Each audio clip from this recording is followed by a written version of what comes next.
Salut les bouseux, savez-vous ce qu'est la novlangue? Bien sûr que oui, me répondrez-vous dans une démonstration de votre culture étendue. Mais savez-vous vraiment ce qu'est la novlangue? Là, je vous prierai de me répondre que non pour éviter que cette émission n'ait aucun intérêt. Merci de votre collaboration. Dans le langage courant, la novlangue désigne des jargons, des langages spécifiques et orientés politiquement qui ont pour but de dissimuler une réalité, souvent par des euphémismes, des néologismes, des formulations alambiquées, bref par l'emploi de termes avec une connotation différente de ce qu'ils sont censés nommer. Mais on y reviendra, car il faut tout d'abord souligner que ce n'est pas ça, la novlangue, au sens originel du terme, c'est-à-dire selon le roman de George Orwell, 1984. Dans ce roman d'anticipation de 1949 qui décrit une dystopie, un régime totalitaire met en place une politique de simplification extrême de la langue pour réduire le nombre de concepts avec lesquels les gens peuvent réfléchir et donc potentiellement s'opposer au régime. Le but étant que l'idée même de se révolter ne puisse plus exister en détruisant les mots permettant cette idée. Alors si c'est vachement cool sur le papier, dans une œuvre de fiction, je suis au regret de vous décevoir, ça peut pas marcher.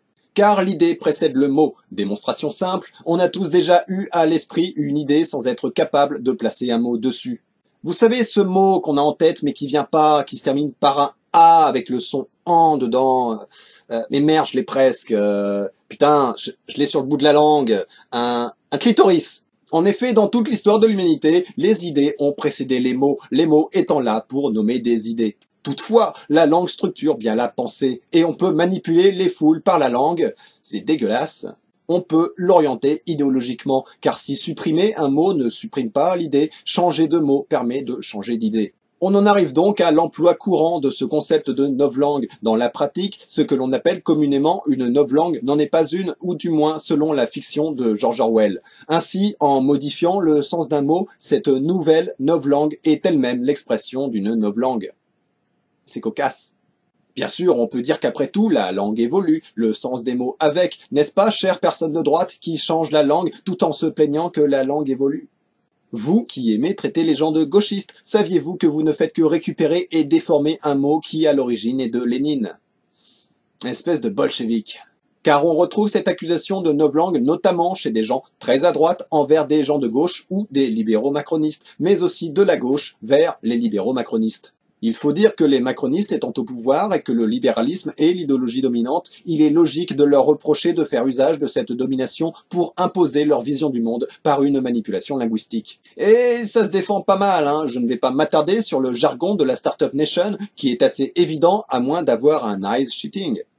De la merde dans les yeux, quoi. Mais je vais donner un exemple de manipulation du langage qu'on retrouve chez toute personne plus à droite que Hamon, ce qui fait pas mal de monde. Bref, le premier exemple, c'est de dire charge sociale au lieu de dire salaire différé et cotisation. Une charge sociale, c'est un poids, un boulet pour la société. Il n'est pas possible de défendre les charges sociales avec ce terme. Il n'est pas possible de remettre en question un discours contre les charges sociales sans avant cela remettre en question ce terme.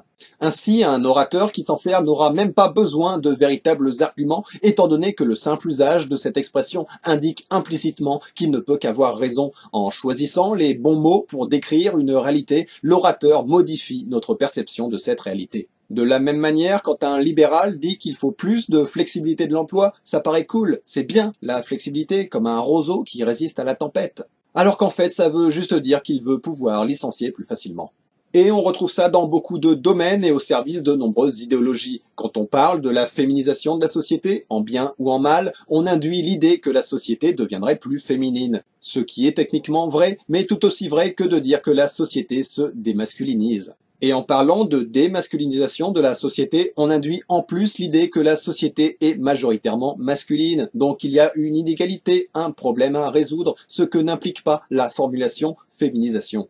Que dire de la prise d'otage, ce terme associé au terrorisme qui, depuis Sarkozy, est censé caractériser une grève? Ou au contraire de cette hyperbole, l'emploi d'euphémismes comme politiquement incorrect, polémique, tendancieux, sulfureux ou encore problématique, tout cela pour ne pas dire raciste, sexiste, homophobe, transphobe, fasciste ou nazi.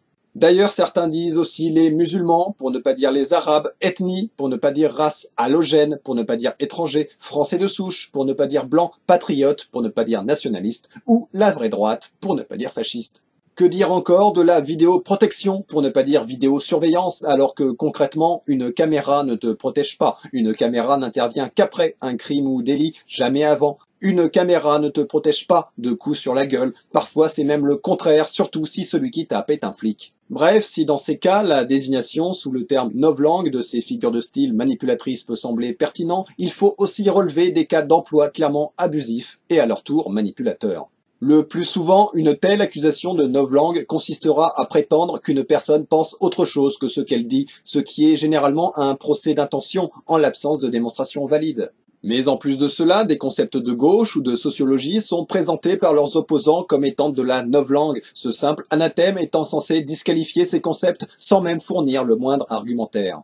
Que dire des désignations féministes 2.0 ou néo-féministes ayant pour objet de discréditer des mouvements variés par un simple mot qui sépare l'ancien, bon, du nouveau, mauvais, alors que les féministes ainsi désignés s'appuient sur le courant radical des années 70, ce qui n'a donc rien de 2.0. Ou encore le mot racisé, par exemple, n'est pas de la novlangue, que ce soit au sens courant ou au sens originel, car ce mot ne dissimule rien. Au contraire, il pointe une réalité qui est le processus social de racisation, mais j'ai pu en parler dans l'émission LBM 61. De la même manière, l'écriture inclusive n'est pas de la novlangue. L'écriture inclusive ne déforme pas la réalité, elle ne dissimule rien, et c'est même plutôt l'inverse, car l'écriture inclusive révèle une réalité cachée qui est l'existence sociale du féminin. Ainsi, c'est plutôt notre langue française actuelle, dans sa forme académique, qui est une novlangue, étant donné qu'elle dissimule volontairement une réalité, l'existence du féminin, pour éviter la pensée subversive que les femmes sont un groupe social à considérer à parts égales. Le français académique est techniquement une novlangue. Ça vous la coupe, hein, si vous voyez de quoi je parle. La langue, hein, je parle de la langue. Alors je pourrais faire du relativisme en disant qu'après tout, la novlangue, tout le monde en fait. Mais je pourrais aussi choisir de défendre l'idée que la novlangue, c'est les autres. Ce qui est tentant. Mais je vais plutôt poser une question. Pourquoi forcément désigner un euphémisme ou une hyperbole, fût-il orienté politiquement, par le terme novlangue ? Et n'importe quelle tournure de phrase destinée à noyer le poisson serait aussi une novlangue. On regroupe ainsi plein de figures de style, de procédés rhétoriques et de mauvaise foi qui ont chacun leur particularité sous un seul terme, la novlangue. Il n'existerait plus qu'un seul mot pour désigner des tas de trucs, comme le mot truc qu'on utilise pour désigner plein de machins. À nouveau, paradoxalement, l'usage du mot novlangue est lui-même comparable à la novlangue par la simplification de notre lexique destiné à identifier des procédés rhétoriques. Un mot qui me prend pour un con, c'est de la novlangue. Un néologisme, un anglicisme, de la novlangue. Une hyperbole, de la novlangue. Un jargon, encore de la novlangue. Je ne suis pas d'accord avec un discours, alors c'est de la novlangue. Faut arrêter, c'est trop facile. En utilisant n'importe comment ce concept, vous ne faites que réduire vous-même votre capacité d'analyse d'un discours à une seule grille de lecture simpliste. Vous occultez toute complexité rhétorique, vous vous complaisez à créer votre propre troupeau en dénonçant ce qui n'est qu'une novlangue de veau.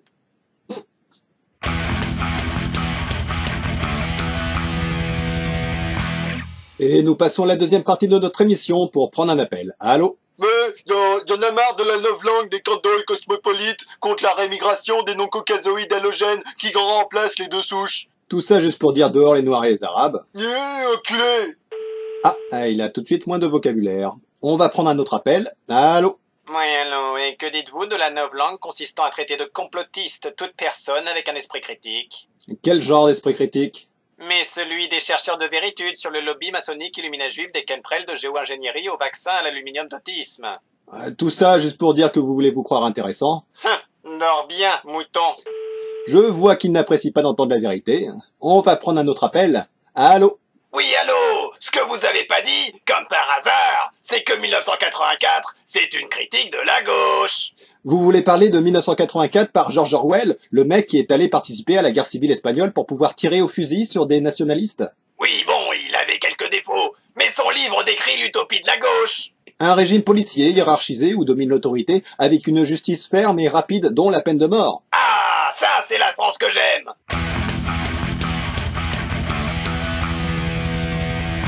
Notre émission est désormais terminée, j'espère qu'elle vous a plu. N'hésitez pas à le préciser dans les commentaires. Vous pourrez retrouver dans la description les liens pour me suivre sur les réseaux et me soutenir sur Tipeee. On se retrouve dans quelques jours pour la prochaine émission chaque dimanche et mercredi midi. Allez, salut les bouseux.